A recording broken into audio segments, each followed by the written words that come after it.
ओम श्री परमात्मने नमः। ओम श्री परमात्मने नमः। अथ वेदांत दर्शन वेदांत दर्शन शांति पाठः। शांति पाठः। ओम पूर्णमद पूर्णमद पूर्णमिदं पूर्णमिदं पूर्णात् पूर्णमुदच्यते पूर्णात् पूर्णमुदच्यते पूर्णस्य पूर्णमादाय पूर्णस्य पूर्णमादाय पूर्णमेवावशिष्यते। पूर्णमेवावशिष्यते। ओम शांति शांति शांति।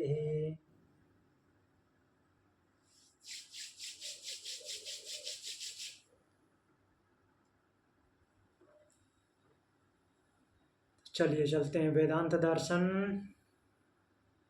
अध्याय 2 तृतीय पाद का 33 नंबर सूत्र हमने कल देखा था।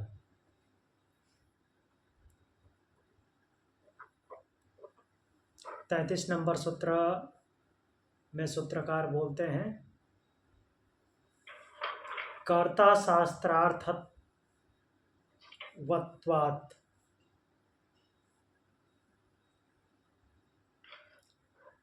क्या बोल रहे हैं कि जीवात्मा करता है।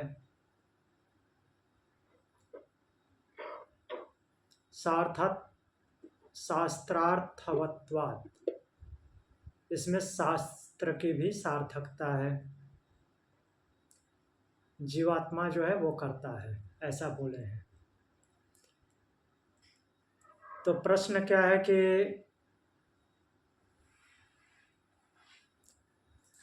जीवात्मा कर जो मन बुद्धि इंद्रियां वगैरह हैं उनके माध्यम से कर्म होता है,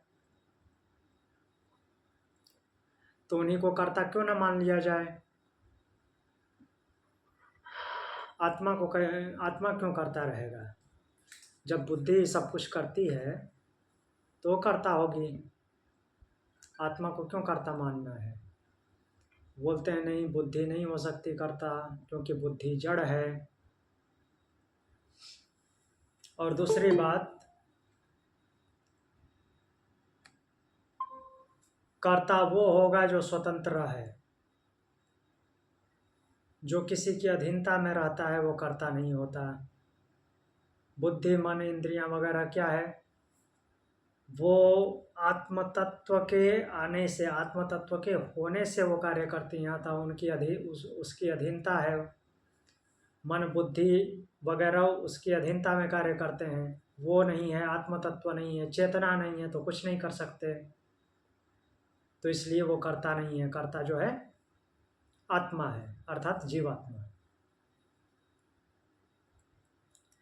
अगर कोई कार्य कर रहा है किसी की अधीनता में है तो वो कर्ता नहीं हुआ, वो जस्ट इंस्ट्रूमेंट है।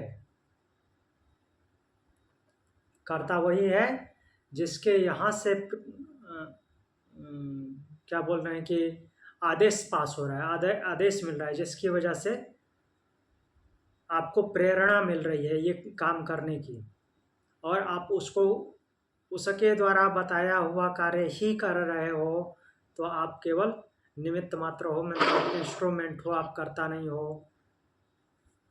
आप कर्ता कब हो सकते हो, जब आप अपनी मर्जी से काम करो, फ्री विल जिसके पास हो, कर्म स्वातंत्र।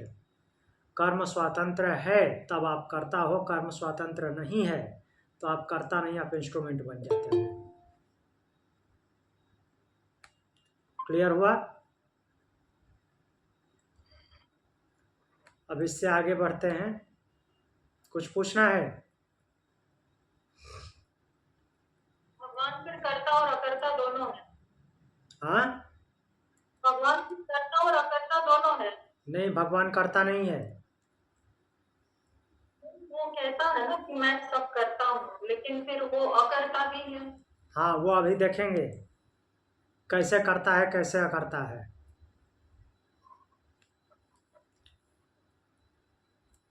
कैसे करता है कैसे अकर्ता है वो आज ही देख लेंगे। मिनट में आती हूँ, पानी पीती हूँ। हाँ, तो अगला सूत्र है, अगला सूत्र में वही जीवात्मा के कर्ता होने की पुष्टि करते हैं। विहारोपदेशात, विहारोपदेशात अर्थात वो विहरण करता है, घूमता फिरता है, किसको? सभी मन इंद्रियों और बुद्धि के साथ, उनको साथ लेकर के विचरण करता है। तो जैसे जब जागृत अवस्था में नहीं होता है, स्वप्नावस्था में होता है, तो भी वो मन बुद्धि इंद्रियों के साथ, मन बुद्धि इंद्रियों को साथ में लेकर के अपने साथ साथ चलता रहता है। अर्थात जो भी विचार करता है स्वप्नावस्था में भी जब रहता है, तो मन बुद्धि इंद्रियों के साथ ही कार्य करता है, और बुद्धि जो है स्वतंत्र रूप से कार्य नहीं करती। तो इससे यह सिद्ध होता है कि स्वप्न में भी, अर्थात केवल जागृत अवस्था में नहीं, स्वप्न अवस्था में भी कर्ता जो है वो जीवात्मा ही है।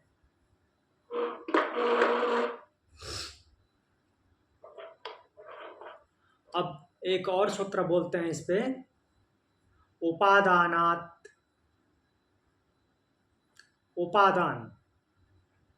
उपादान कारण भी वही है, जीवात्मा ही है। कर्तापन का मीन्स कर्म करने का उपादान भी जीवात्मा ही है।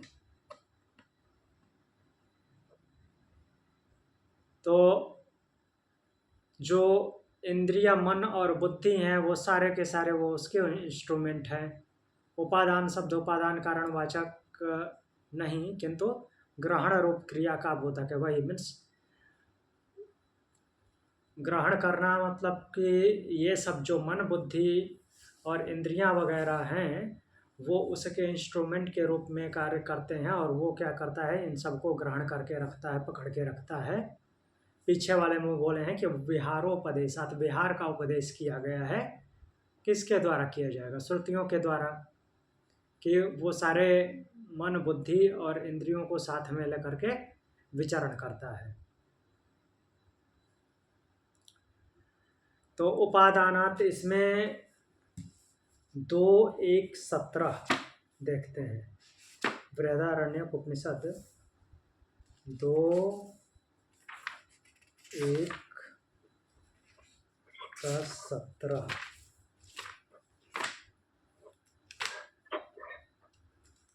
एक मिनट। 2:1:17 में और 2:1:18, 2:1:17 और 2:1:19 ये दोनों श्लोक हैं। तो हम 17 देखेंगे। 17 में बोल रहे हैं, न होवाचात अजात शत्रुर्यत्रैष एतत् सुप्तोऽभूद्य एष विज्ञानमयः पुरुषस्तदेष प्राणानां विज्ञानेन विज्ञानमादाय य एषो अन्तर्हृदय आकाशास्तस्मिच्छेते तान् यदा गृह्णात्यत् हैतत् पुरुषः स्वपीति नाम तद्गृहीत एव प्राणो भवति। गृहीता वाग्गृहीतं चक्षुर्गृहीतं श्रोत्रं गृहीतं मनः। तो अजात शत्रु बताते हैं किसको? बलाक पुत्र को, कि यह जो विज्ञानमय पुरुष है, अभी हमने सूत्रों में पहले विज्ञान में किसको पढ़ा था? विज्ञान में बुद्धि को बोला था, लेकिन विज्ञान में केवल एक पार्टिकुलर एक चीज के लिए नहीं आता। यहाँ पे विज्ञान में जीवात्मा के लिए आया है।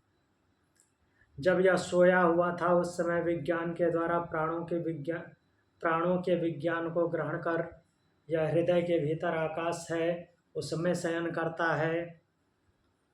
अर्थात पिछले वाले सूत्र की बात कर रहे हैं, स्वप्नावस्था में जब विचरण करता है तब। और जिस समय यह उन विज्ञानों को ग्रहण कर लेता है उस समय इस पुरुष की स्वपीति नाम होता है, अपने आप में स्थित हो जाता है। जब शांत भी होता है तो अपने आप में सबको समेट लेता है।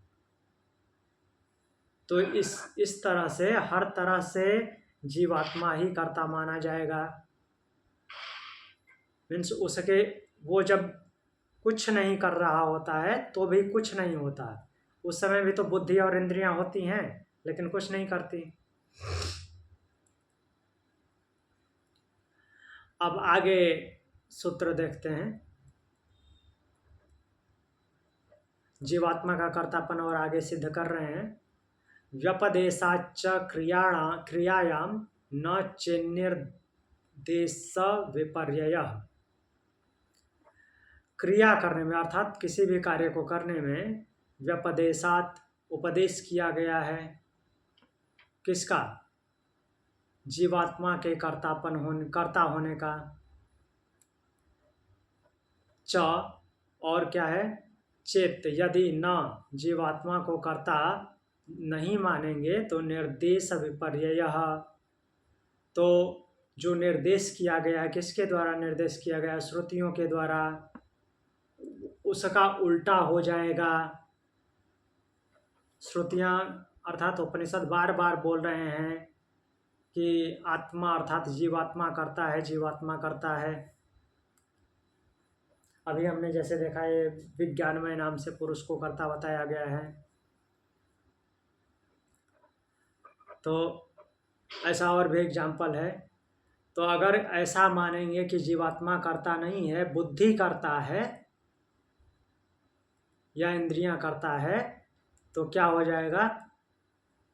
श्रुतियों की में जो उपदेश है, निर्देश दिया गया है, श्रुतियों का जो निर्देश है उसका विपर्य हो जाएगा, उल्टा हो जाएगा, विपरीत हो जाएगा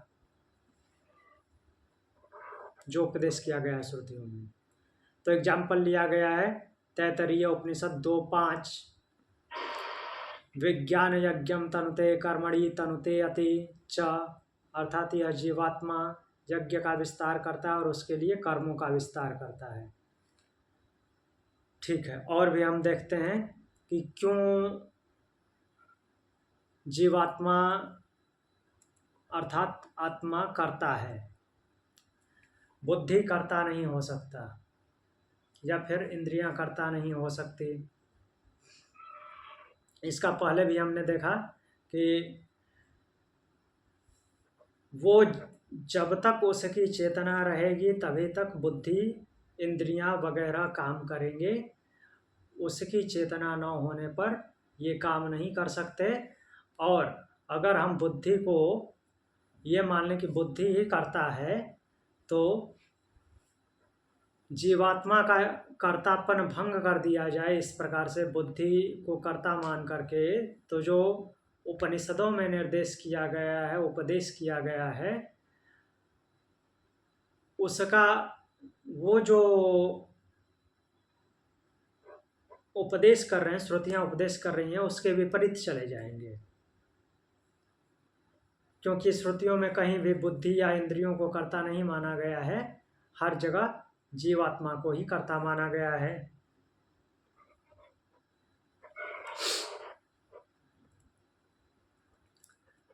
अब आगे बोलते हैं। आगे प्रश्न होता है कि यहाँ पर यह जिज्ञासा होती है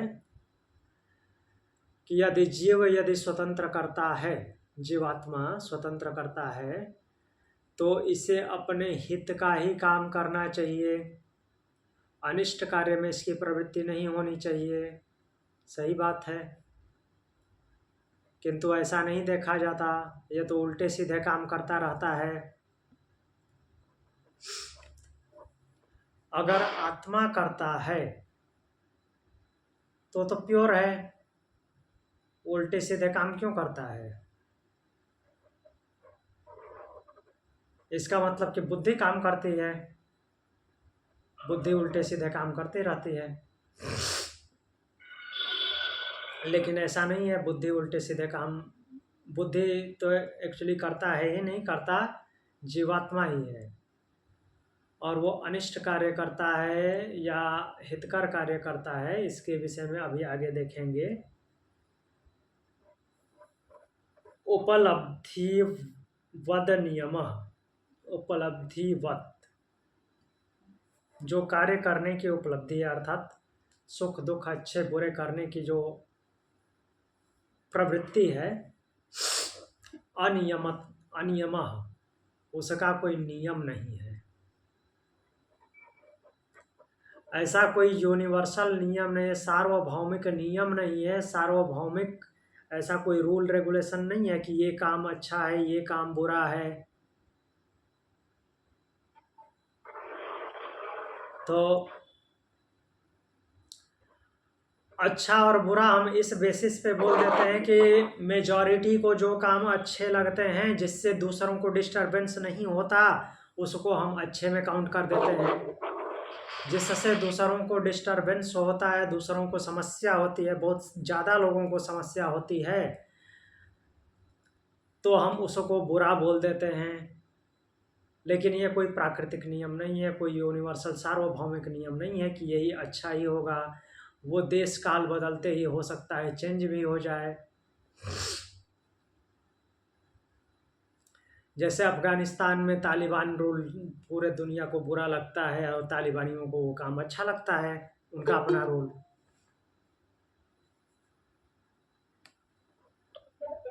की कोई परिभाषा नहीं है। नहीं, तो जो भी जीवात्मा, परिभाषा नहीं है एथिक्स की। हाँ, एथिक्स की कोई फिक्स परिभाषा नहीं है। नहीं,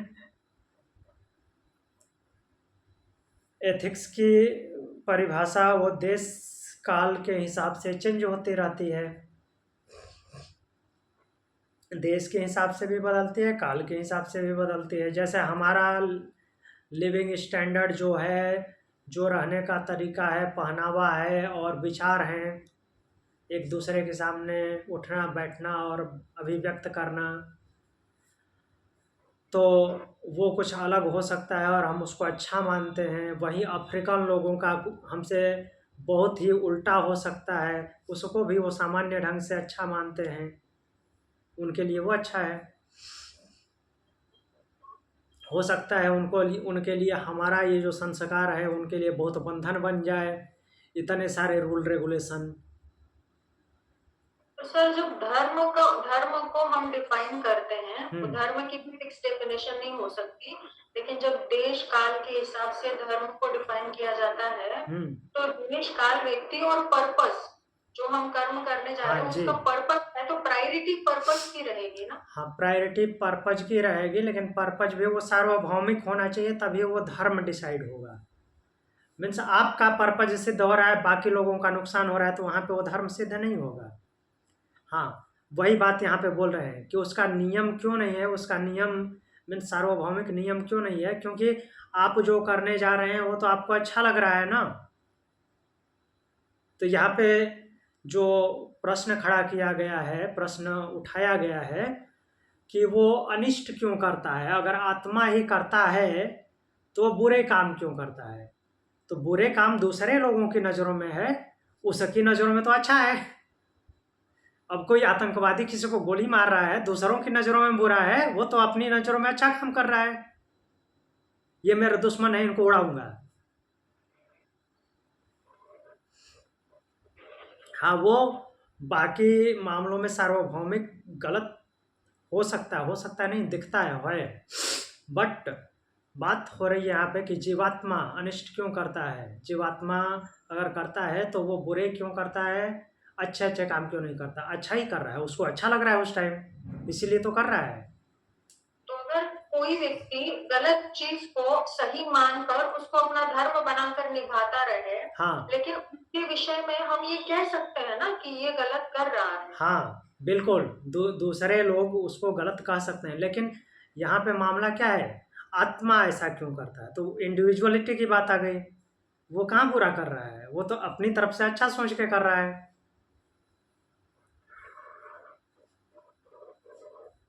बट हाँ, बाद में उसको फीलिंग होता है कि हाँ मैंने गलत किया, तो उसका रिजल्ट आएगा, बुरा परिणाम आएगा, क्योंकि वो यूनिवर्सली सार्वभौमिक रूप से दिखता है कि हाँ ये गलत है, तो अच्छा उसका रिजल्ट हो नहीं सकता। बट उस टाइम पे जब वो कर रहा होता है तो उस समय तो उसको अच्छा लगता है। तो सर जीवात्मा के अंदर ऐसा कोई स्टेट होता ही नहीं जहां पे उसका विवेक पूरी तरह से मर जाए 100%, ऐसा कोई स्टेट होता ही नहीं। उसको होगा ही होगा रियलाइजेशन कि मतलब मैंने किया गलत है। हाँ हाँ, वो क्यों ऐसा रियलाइज होगा उसका भी हम आगे देखेंगे।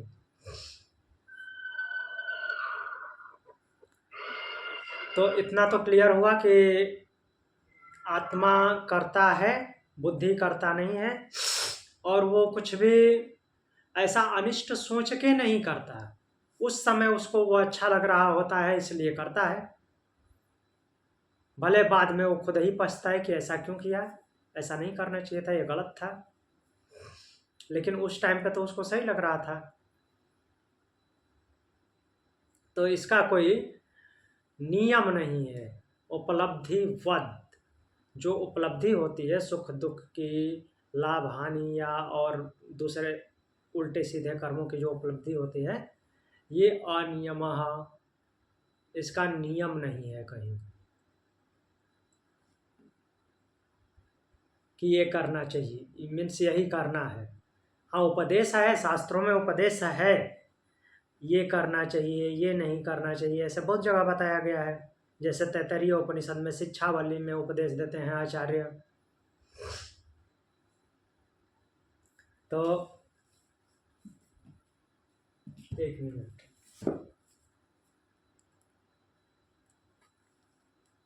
ये तैत्तरीय उपनिषद का शिक्षावली का 11वां अनुवाक जो है,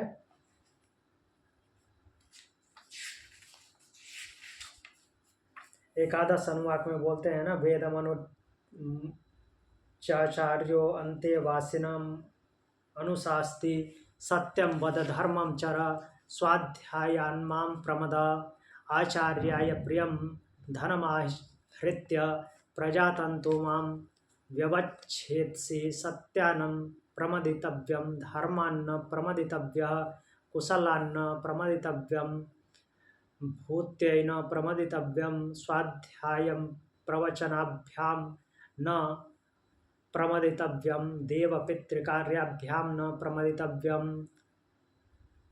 तो यहाँ पे आचार्य क्या बोल रहे हैं, कन्वोकेशन में, दीक्षांत समारोह में बोल रहे हैं अपने अंतेवासी को। अंतेवासी कौन होता है? अंतेवासी किसे बोलते हैं?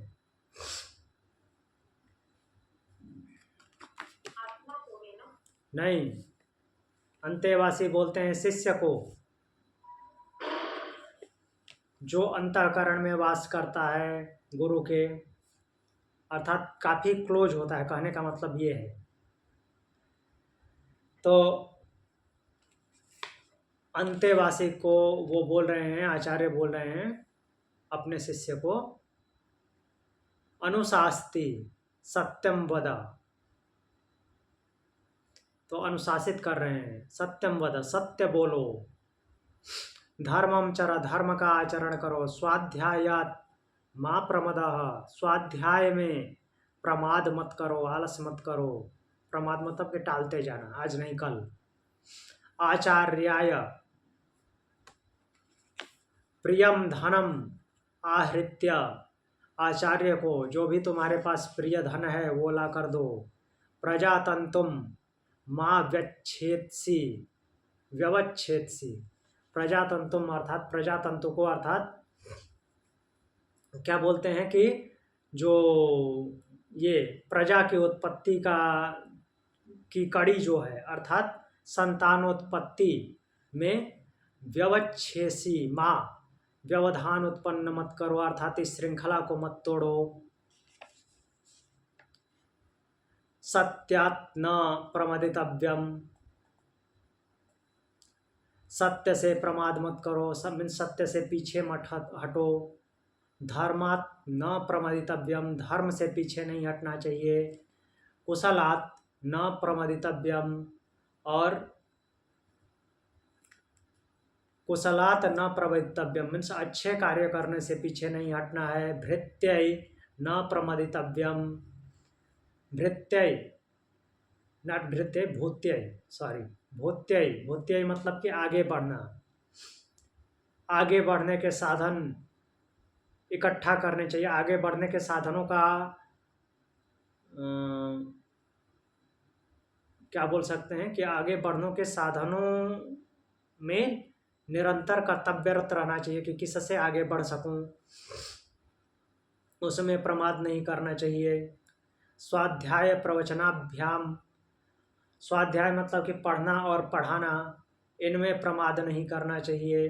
देव पितृ कार्याभ्याम प्रमादितव्यम, देव और पितृ के कार्यों में प्रमाद नहीं करना चाहिए। फिर बोलते हैं मातृदेवो भव, पितृदेवो भव, आचार्य देवो भव, अतिथि देवो भव, यान्यद्वद्यानि कर्माणि तानि सेवितव्यानि नो इतराणि यन्यास्माकम। तो कहने का तात्पर्य था कि ये जो उपदेश दे रहे हैं आचार्य, तो ऐसा श्रुतियों में उपदेश दिया गया है क्या करना है क्या नहीं करना है।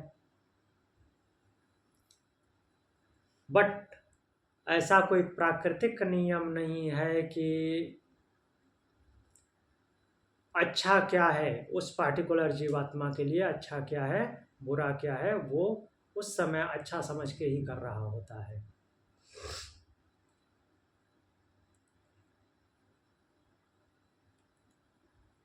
तो अब आगे देखते हैं।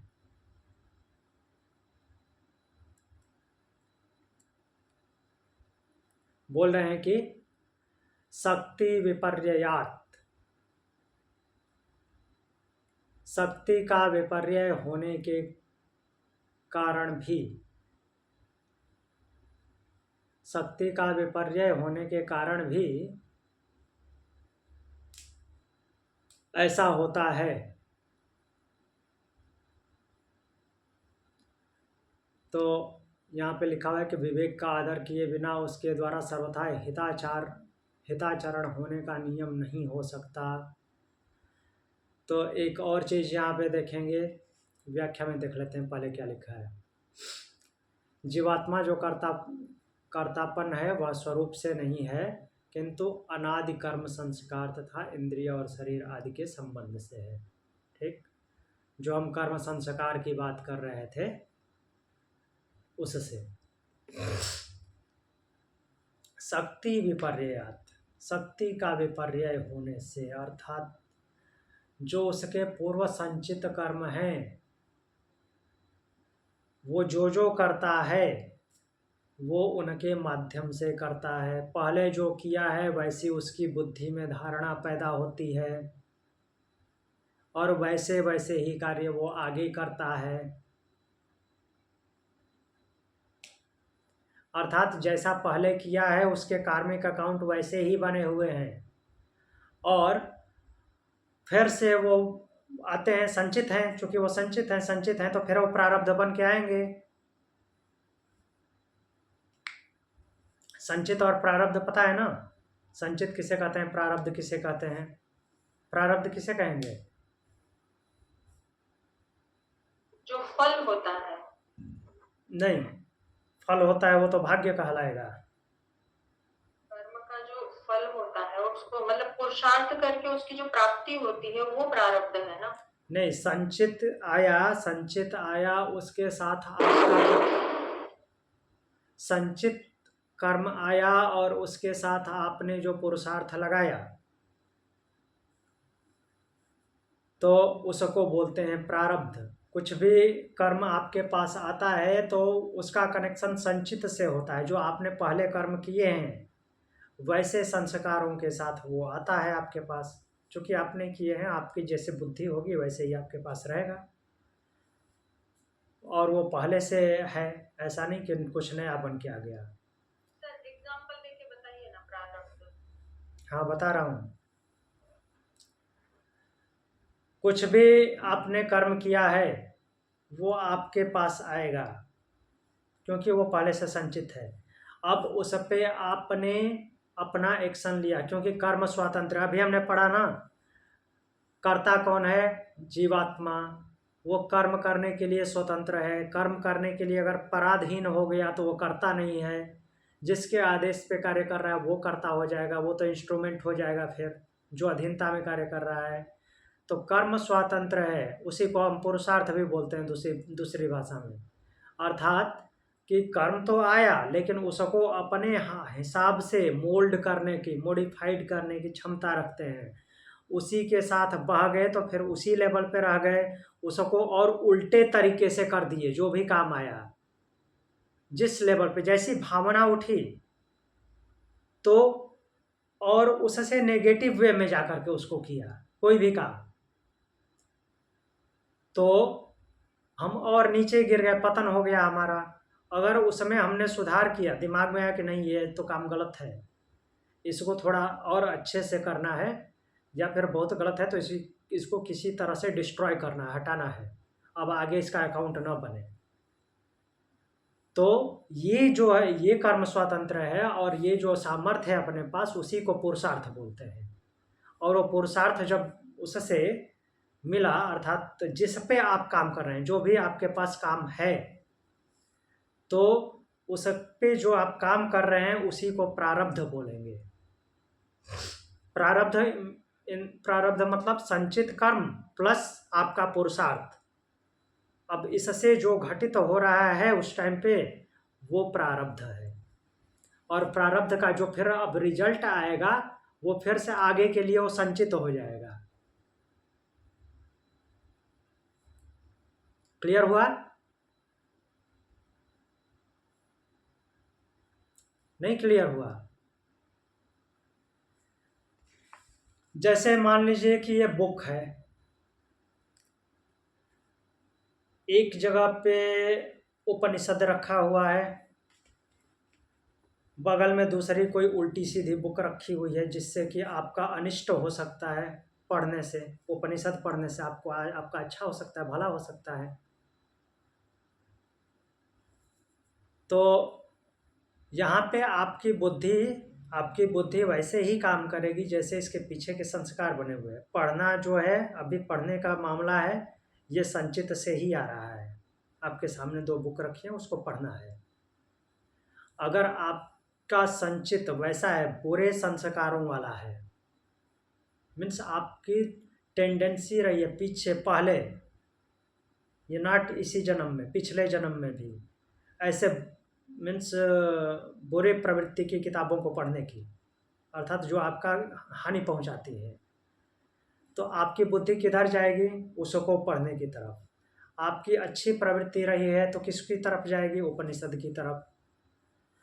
लेकिन यहाँ पे बुरी प्रवृत्ति बन रही है, बुरी मीन्स वो रॉन्ग बुक पढ़ने की, लेकिन आपने अपने ऊपर कंट्रोल किया। वो कंट्रोल करना क्या है? पुरुषार्थ है।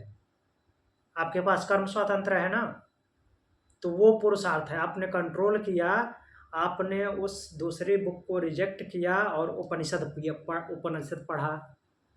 अब उपनिषद पढ़ने से स्वाभाविक सी बात है कि अच्छे कर्म बनेंगे, नए रिजल्ट बनेंगे, नए रिजल्ट आएंगे। तो जो अब नया बना वो आगे के लिए, मीन्स और आगे के लिए, वो अभी वर्तमान में था, फिर तुरंत वो भूत हो जाएगा। तो जो अभी बना फिर वो संचित हो जाएगा आगे के लिए। तो आगे आपने अभी उपनिषद पढ़ा था तो अच्छे कार्मिक अकाउंट बन गए, तो वो शुभ संचय हुआ।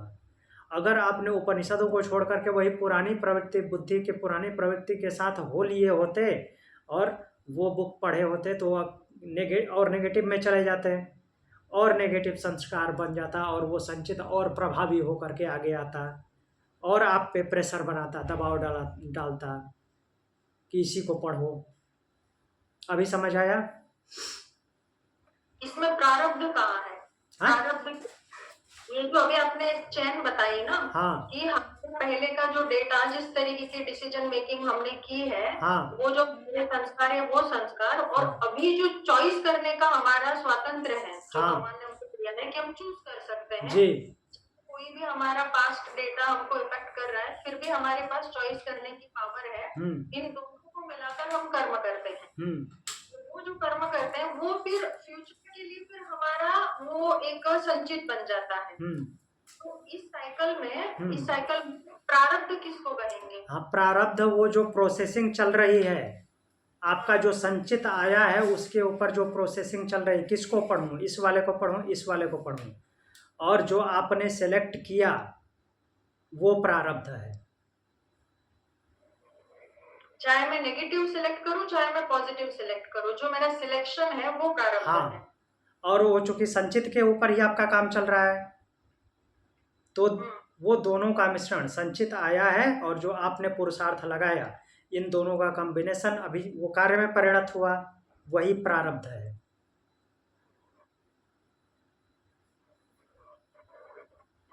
क्लियर?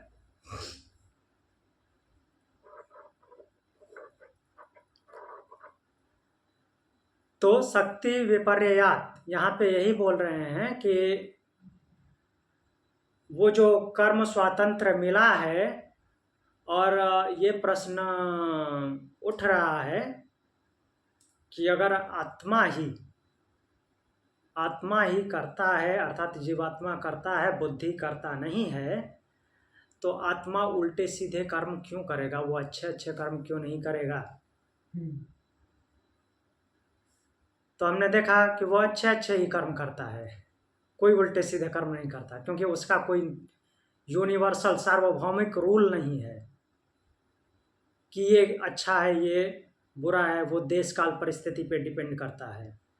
बट उसमें भी जो मेजॉरिटी की मान्यता होती है, तो वो अच्छा लगता है, वो अच्छा माना जाता है, और जहाँ पे मेजॉरिटी रिजेक्ट करती है जिस काम को, वो बुरा माना जाता है। लेकिन वो बात है जो कर्म करने की बात आ रही है, वो इंडिविजुअल उस जीवात्मा की आ रही है।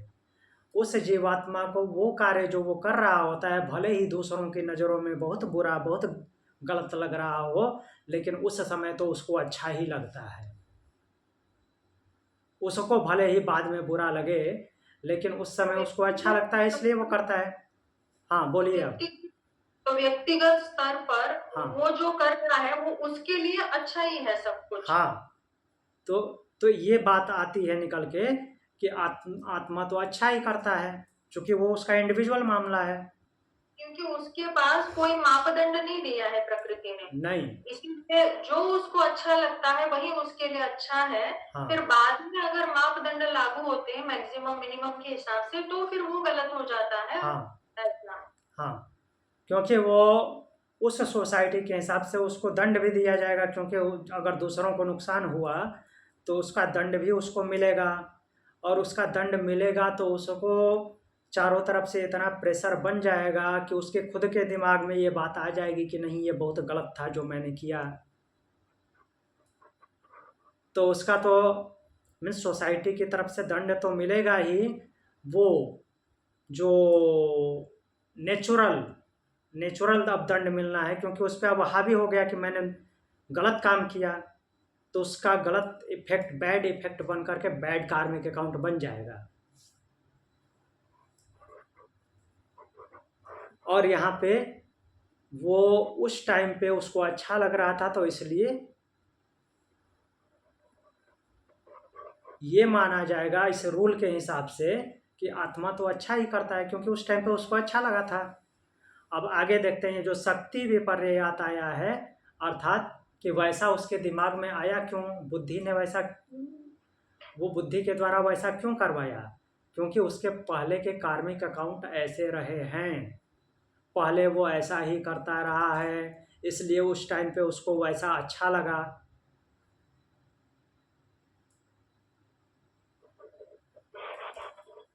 तो इसमें बुद्धि की स्वतंत्रता नहीं है कि बुद्धि करता मानो और बुद्धि ने ऐसा उल्टा सीधा किया, नहीं। वो आत्मा ने ही ऐसा करवाया बुद्धि से। क्यों करवाया? क्योंकि उसके पीछे के कार्मिक अकाउंट ऐसे हैं। उसके पीछे कार्मिक अकाउंट जो संचित हैं वो वैसे ही रहे हैं, इसलिए वो बात उसको अच्छी लगी, क्योंकि वैसा करने में उसको आनंद आता रहा है ना, पहले भी अच्छा लगता रहा है। लेकिन जब चारों तरफ से दबाव पड़ा कि तुमने बहुत गलत किया, बहुत गलत किया, तब उसको रियलाइज हुआ कि नहीं, ये गलत था। तो सर महत्व किस बात का है? मैक्सिमम का महत्व है या जो हम फील करते हैं उसका महत्व है? नहीं, यहाँ पे बात आ रही है कि यहाँ पे बात किसकी हो रही है कि वो आत्मा अगर करता है तो वो अच्छे अच्छे ही क्यों नहीं करता, बुरे क्यों करता है? तो बात यहाँ पे रूल क्या दिया गया, इसका कोई स्पेसिफिक मीन्स सार्वभौमिक रूल नहीं है कि अच्छा क्या है और बुरा क्या है। वहाँ बात उस इंडिविजुअल की है, उस जीवात्मा की है। तो उस जीवात्मा को वैसा अच्छा लग रहा था तो इसने इसलिए किया, वो बुरा नहीं किया। बुरा तो बाद में फिर डिसाइड हुआ ना कि हाँ ये बुरा था, क्योंकि उसके संस्कार ऐसे रहे हैं, वो उसको अच्छा मानता रहा है, तो इसलिए वो अच्छा ही समझ के किया।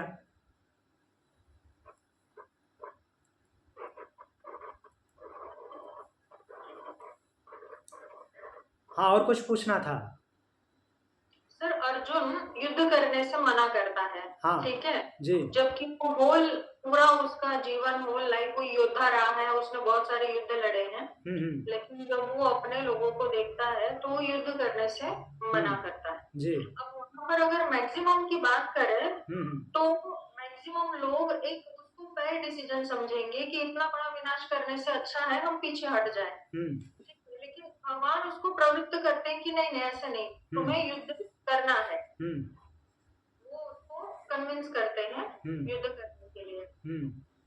तो मतलब जरूरी नहीं हर बार मैक्सिमम जो महसूस करते हैं वही सही हो, उसके अलावा भी सही की परिभाषा होती है। जैसे भगवान रामचंद्र को लेने जब आए थे भरत, तो पूरी प्रजा अयोध्या चाहती थी कि वो वापस लौटे। तभी तो माता कैकेयी भी कन्विंस हो गई थी ना कि हाँ मुझसे भूल हो गई, तुम अभी वापस चलो जी। लेकिन उन्होंने, वो इतने लोग चाहते थे तो भी उन्होंने रिजेक्ट किया उस चीज को कि नहीं, मुझे पिताजी को जो वचन दिया है वो पूरा करना है। और यहाँ पर मैक्सिमम जो है उसको उन्होंने रिजेक्ट किया और वो चले गए उस बात पर। तो मैक्सिमम हमेशा मिनिमम को डोमिनेट करता है, लेकिन फिर भी धर्म उससे भी ऊपर है। हाँ जी। हाँ, वो आप जो मैं आप बोल रही हैं वो ठीक है कि ऐसा आप यही बोलना चाहते हैं ना कि ये कोई ज़रूरी नहीं है कि जहाँ पे मेजॉरिटी का मत हो वो हमेशा सही होगा, ये कोई ज़रूरी नहीं है। मतलब मेजॉरिटी भी धर्म को परिभाषित नहीं करती। हाँ, धर्म उससे भी बड़े दायरे में आता है। हाँ, तो जी मेजॉरिटी भी बहुत कई बार ऐसा भी होता है कि मेजॉरिटी जिस पक्ष में है वो गलत हो सकता है, वो आपका कहना सही है। तो मतलब इतना गुण है कि स्पेसिफिक पैरामीटर नहीं है आत्मा के पास, लेकिन भी वो इतना गुण है कि चाहे एथिक्स की बात हो, मोरालिटी की बात हो, मेजॉरिटी की बात हो, उससे भी बढ़ चढ़कर मतलब उसका धर्म का स्वरूप होता है। हाँ, उसी को बोल रहे हैं ना भगवत गीता में भगवान, कर्मणो गहना गति, कर्म की गति बहुत ही गहन है, तो उसको पहचान पाना बहुत कठिन कार्य, मुश्किल है। तो बहुत टाइम पे मेजॉरिटी भी उसको नहीं पहचान पाती है और गलत डिसीजन सुनाती रहती है, गलत धारणा पे चलती रहती है। तो वहाँ पे जैसे कि युद्ध करने की बात बोल रहे हैं, भगवान युद्ध करने के लिए बोल रहे हैं, तो बाकी दुनिया की नज़रों में क्या है कि ये मारने काटने की बात चल रही है, यहाँ पे मारने काटने की बात नहीं कर रहे हैं, वो तो युद्ध की बात कर रहे हैं, धर्म युद्ध की बात कर रहे हैं। क्योंकि जो विपक्ष में खड़े हैं वो अनिष्टकारी हैं, समाज का अनिष्ट करने वाले हैं, और जितने दिन तक जिंदा रहेंगे, जीते रहेंगे, तब तक अनिष्ट होता रहेगा। तो उससे अच्छा है कि उनको हटा दो रास्ते से।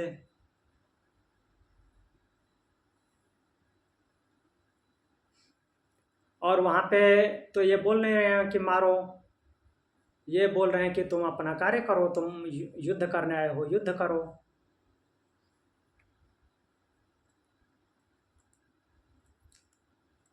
वो तो पहले ही यही बोलते हैं ना, अर्जुन जब बोलता है कि हाँ हमको तो ये भी नहीं पता कि हम जीतेंगे उनको या वो हमको जीतेंगे। तो मतलब भगवान एक साथ मल्टीपल लेयर्स पर बात कर रहे हैं। तो वो बोलते हैं कि जितने और जो वो उसको युद्ध करने के लिए जब प्रेरित कर रहे होते हैं, तो कौन किसको जीतेगा उसके लिए उसको ध्यान नहीं दिलाते। वो बोलते हैं कि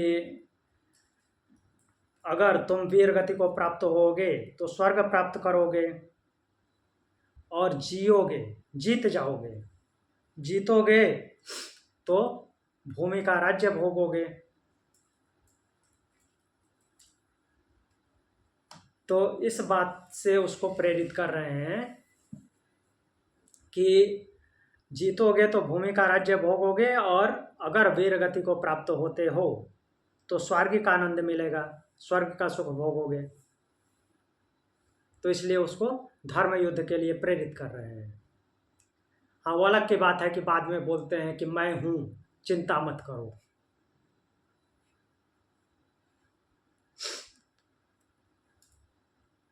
तो अब आगे बढ़ें इसमें।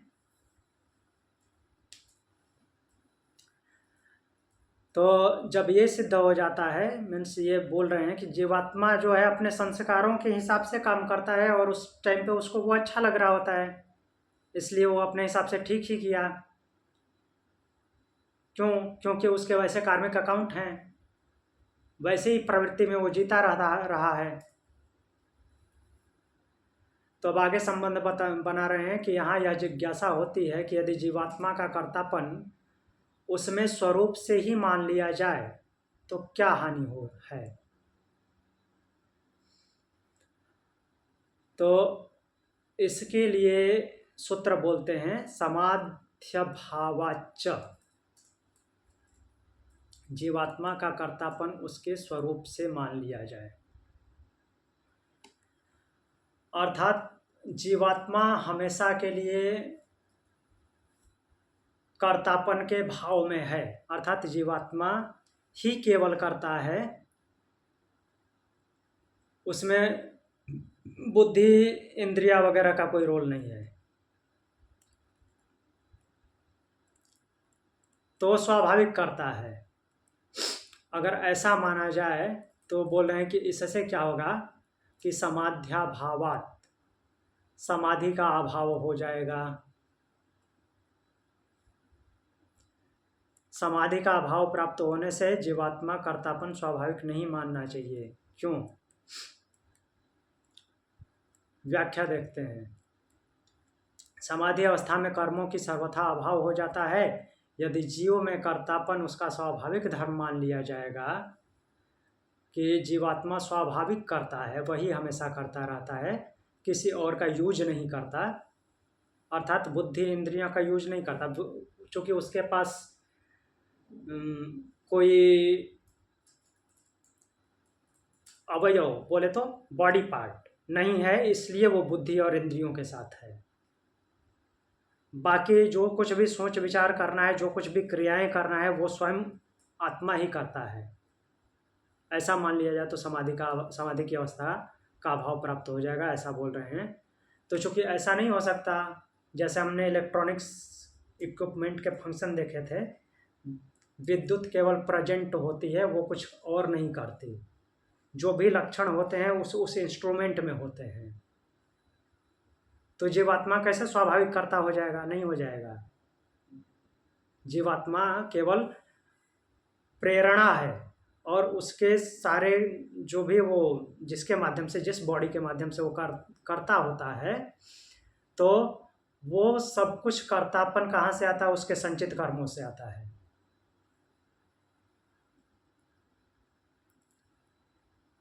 तो ये जो सिर्फ प्रेजेंट होने की अनुभूति है, इसी का नाम समाधि है? नहीं, उसी का नाम समाधि नहीं है। समाधि का नाम, समाधि उस अवस्था को बोलते हैं जहाँ पे कर्तापन शून्य हो जाता है, अर्थात वहाँ उस टाइम पे कुछ करता नहीं है वो। समाध्याभावाच्च मीन्स वैसी स्थिति में जब क्या होगा, जब सुसुप्ति अवस्था में चला जाएगा, जब साधना के हायर लेवल पे जाएगा, तो उस टाइम पे तो करता नहीं होता है। तो इस धर्म से मीन्स इस धर्म से भी वो स्वाभाविक करता नहीं है, क्योंकि उस टाइम पे वो करता नहीं होता है। अगर स्वाभाविक करता होता तो हमेशा कर्म ही करता रहता।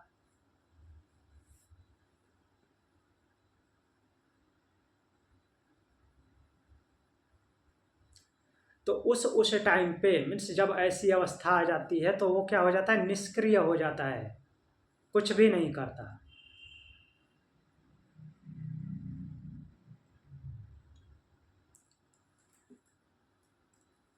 अब आगे सूत्र बोलते हैं, इसको आगे बढ़ाते हुए बोलते हैं, यथा च तच्छोभयथा। यथा जैसे, इसके अलावा तच्छोभयथा।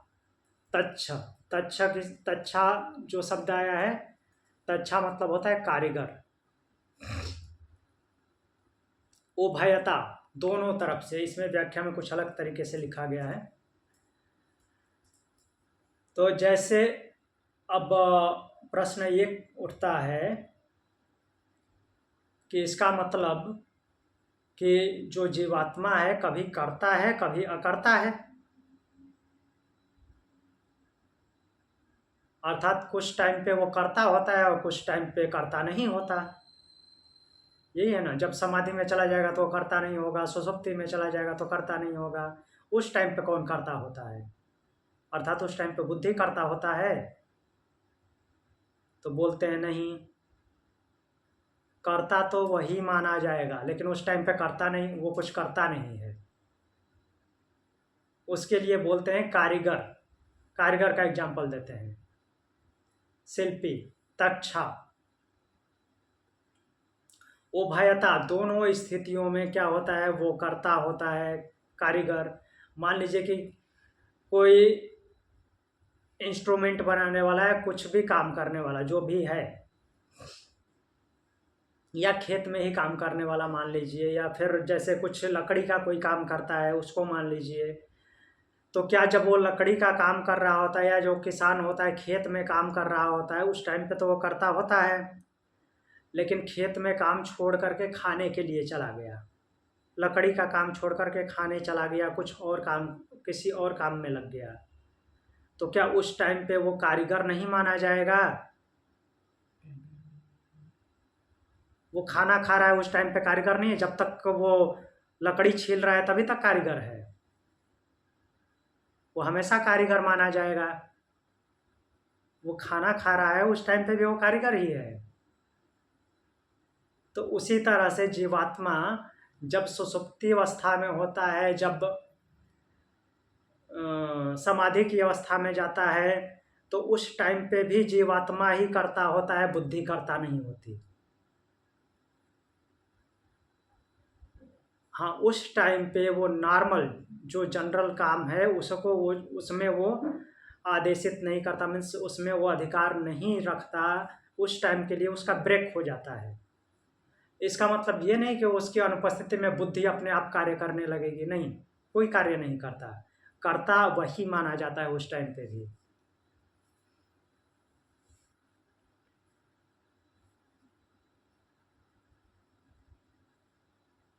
इतना क्लियर हुआ? अब यहाँ पे एक और बात आती है, ये तक्षा जो है कारीगर, मीन्स जो क्या बोल सकते हैं, आर्टिफिशर, तो ये केवल जनरल बिहेवियर में ह्यूमन बीइंग का हमने उधर एग्जांपल ले लिया, खेती करने वाला, लकड़ी पे काम करने वाला या लोहे पे काम करने वाला, इसका एग्जांपल ले लिया। लेकिन यहाँ पे एक सर्वोच्च कारीगर भी होता है। इसका मतलब ये तक्षा शब्द जो है हर जगह नहीं आता, तक्षा शब्द वेदों में और उपनिषदों में आता है, उपनिषद तो हमने पढ़े उसमें नहीं आया, बट वेदों में आता है। तो ये तक्षा कौन है? एक और कारीगर है जो सबसे बड़ा कारीगर है। वही मेरे दिमाग में आया, ये थोड़ा भगवान के पर और अपर स्वरूप से जो मैच होने वाला है ना, वैसा लगा थोड़ा। हाँ, तो अब यहाँ पे प्रश्न आता है कि ये जो जीवात्मा है, जीवात्मा जिसको कि कर्ता माना गया है, और इससे पहले हमने क्या देखा कि वो समाधि की अवस्था में जाता, सुषुप्ति की अवस्था में जाता है, तो उस टाइम पे कौन करता होगा? क्या बुद्धि करता होगी? नहीं, बुद्धि करता नहीं होगा, वही करता होगा।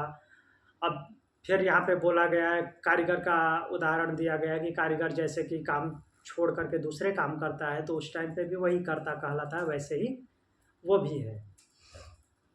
बट अब यहाँ पे बात आती है कि ये जो सबसे बड़ा करता है तो उसको क्यों न कर्ता मान लिया जाए? क्यों? क्योंकि हमारे श्रुति तो ये बोलते हैं कि जीवात्मा उसकी प्रेरणा से कार्य करता है। यही आता है ना बात। ये जो जीवात्मा है उस परमात्मा की प्रेरणा से कार्य करता है, वो उससे मोटिवेट होता है, उसकी शक्ति इसमें है।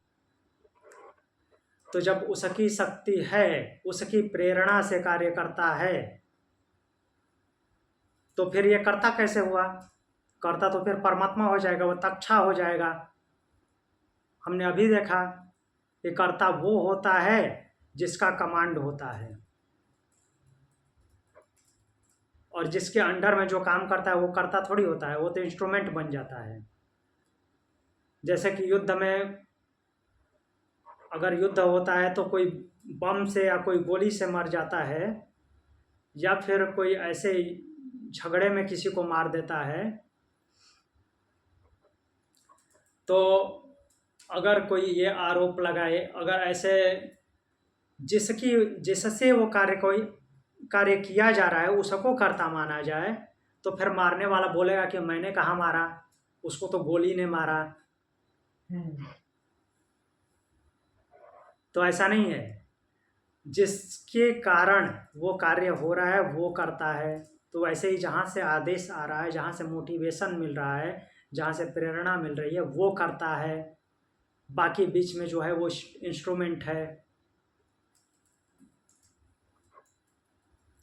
तो अब यहाँ पे जब प्रेरणा उससे मिलती है, उस तक्षा से, उस परमात्मा से मिलती है, तो फिर जीवात्मा कर्ता कैसे हुआ?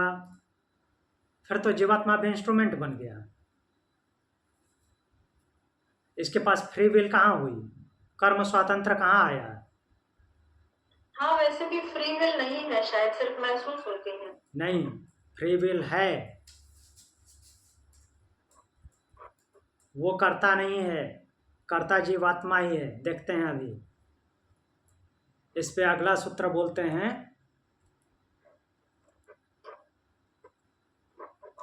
यहाँ पे बहुत सारे एग्जाम्पल लिए गए हैं, इसको हम आगे चलते हैं इससे।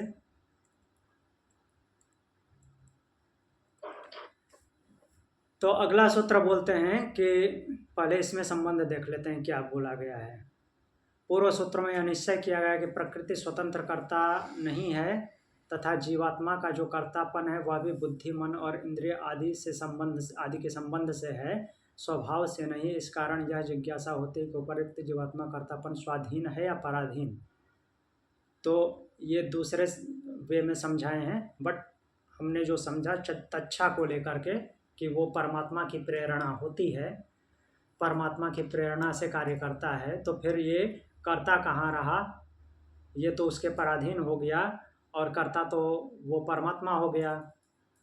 तो बोलते हैं कि नहीं, परात् तो तच्छुते, तत् वह जीवात्मा का कर्तापन परात्, परात् मीन्स उस पर से, परमात्मा से, तो मीन्स उससे तो है। श्रुति ऐसा बोलती है कि इसका जो कर्तापन है वो कहाँ से है? परमात्मा से। कर्तापन किसका है? जीवात्मा का। लेकिन प्रेरणा कहाँ से मिल रही है? परमात्मा से। प्रेरणा परमात्मा से मिल रही है, तो ये कर्ता फिर कैसे है? कर्ता परमात्मा होना चाहिए, लेकिन फिर भी यही करता है। क्यों? क्योंकि इसके पास कर्म स्वातंत्र है। कर्म स्वातंत्र की शक्ति परमात्मा छीनता नहीं है, वो केवल मोटिवेट करता है, प्रेरणा देता है। जैसे हमने अभी 2 बुक वाली बात समझी थी ना, किसको पढ़ूं किसको ना पढ़ूं, तो वो अच्छा और बुरा की जो प्रेरणा मिली, कौन सी बुक अच्छी है कौन सी बुरी है, वो कहाँ से आई? वो उस परमात्मा से आई। परमात्मा ने ये मोटिवेशन भेजा, मीन्स ये प्रेरणा दी कि इसमें से क्या अच्छा है क्या बुरा है। अब उसमें स्वतंत्र, आपको चुनाव करने में आपकी स्वतंत्रता है, उसमें अब वो हस्तक्षेप नहीं करेगा। बस वो केवल इतना इंडिकेट करता है कि जो आप करने जा रहे हो उसमें क्या अच्छा है और क्या बुरा है, बस इतना ही उसका काम है, जिसको हम अंतरात्मा की आवाज़ बोलते हैं। कोई भी काम करने जाते हैं तो दो तरह का डिसीजन हमारे अंदर से आता है कि क्या, पहले तो ये दिखता है कि क्या अच्छा है क्या बुरा है और क्या करना चाहिए क्या नहीं करना चाहिए। अब वहाँ के बाद फिर जीवात्मा का रोल शुरू हो जाता है। जीवात्मा अब किसे चुनता है, इस पे वो, इसमें वो स्वतंत्र है, इसमें परमात्मा हस्तक्षेप नहीं करता। लेकिन उसने वो सतो रजो तमो का डाल रखा है ना। वो सतो रजो तमो उसने थोड़ी ना डाला है, वो प्रकृति का है, तो वो तो जीवात्मा का पार्ट हुआ। तो उसकी वजह से एक्टिवेट है ना वो सतो रजो तमो। हर चीज की वजह तो वही है ना कि वो क्या कहते हैं उसको, है ना, वो कारण है ना वो हर चीज का। जी, तो वो उस सतो रजो तमो उसका पार्ट नहीं है ना। अब सतो रजो तमो पे जाएंगे तो उससे पहले तो जीवात्मा उसका पार्ट है। हाँ, जीवात्मा उसका पार्ट है, लेकिन जब तक वो नहीं है तब तक तो कुछ भी वहां पर, मतलब सब कुछ ऐसे ही पड़ा है ना, कुछ भी एक्टिवेटेड नहीं है ना। हाँ, एक्टिवेटेड नहीं है, लेकिन वो परमात्मा नहीं माना जाता, वो तो प्रकृति की विकृति मानी जाती है। तो जो फ्री विल उसने दे रखी है वो 100% थोड़ी है फ्री विल। हाँ जी, वही बात है। हाँ, अभी आपने सही बोला, वो फ्री विल दे रखी है, कर्म स्वातंत्र 100% नहीं है। कर्म स्वातंत्र जो है मीन्स वो कर्मों को करने में हस्तक्षेप नहीं करेगा, लेकिन वो 100% वाली बात आई, वो सही है। वो प्रेरणा जो दिया, प्रेरणा दिया उसके बाद आपको स्वतंत्रता दी है कि आपको क्या करना है क्या नहीं करना है, लेकिन वो सब कुछ है उसके थ्रू है। तो इसलिए आपका जो कर्म स्वातंत्र है वो 100% आपका नहीं है। मतलब उसने दी हुई फ्री विल वो पतंग के जैसी है कि उसने कहा कि ठीक है जाओ उड़ो, लेकिन हाँ, डोर उसके हाथ में है पीछे। हाँ जी। तो हाँ, वो 100% कर्म स्वातंत्र इसलिए नहीं माना जाएगा क्योंकि उसका परिणाम आपके हाथ में नहीं है। नहीं तो कुछ भी करो कुछ भी भोग लो, कुछ नहीं होने वाला। लेकिन ऐसा नहीं है, वो ये मीन्स मोटिवेशन देता है, ये प्रेरणा देता है कि आपके काम में क्या चीज़ अच्छा है क्या चीज़ बुरा है, और उसमें से अब आपको क्या करना है वो चुनाव कर लीजिए। जैसे भगवत गीता में भगवान अर्जुन को बोलते हैं कि मुझे जो बोलना था मैंने बता दिया, अब इस पे अच्छे से विचार कर लो और जो करना है वो करो। और अगर तब भी अर्जुन कहता फिर भी मेरा डिसीजन है कि मुझे युद्ध नहीं लड़ना है, तो ये छोड़ने वाले थे क्या उसको? नहीं, वो अलग की बात है, वो और फिर से उपदेश देते हैं। नहीं, वैसा होगा ही नहीं। मतलब अभी ये जो एक्सप्लेनेशन चल रहा है ना उनके बारे में, तो मुझे वो विभूति उनकी याद आ रही है। वो जो कहते हैं ना द्यूतम छलय तामस्मि, ऐसा बोलते हैं वो। हाँ जी। मतलब वो इतना सूक्ष्म ये है ना कि हम कुछ कह नहीं सकते उसके बारे में, कुछ ऐसी चीजें उसने ये कर रखी है। हाँ, तो वो कर्मों का रहस्य है, वो बहुत जटिल है, लेकिन यहाँ पे जो हम देख रहे हैं कर्म स्वातंत्र मीन्स कर्ता कौन है, तो कर्ता जीवात्मा ही है। उसके यहाँ से केवल मोटिवेशन आती है कि क्या अच्छा है क्या बुरा है, उसके बाद चुनाव आपको करना है। क्लियर? और उसकी मोटिवेशन को ही हम हमारे अंदर वो अंतरात्मा की आवाज बोलते हैं। हाँ जी। और कुछ पूछना है? इसके आगे वाला सूत्र हम कल देखेंगे। तो 40 नंबर तक था, 40 नंबर सूत्र तक बुद्धि और आत्मा का द्वंद्व था, बुद्धि और जीवात्मा का द्वंद्व था कि बुद्धि करता या जीवात्मा करता। अब यहाँ 41 नंबर से शुरू हो रहा है परमात्मा करता कि आत्मा करता। ठीक, अब कल मिलते हैं। प्रणाम। ओम शांति। ओम शांति।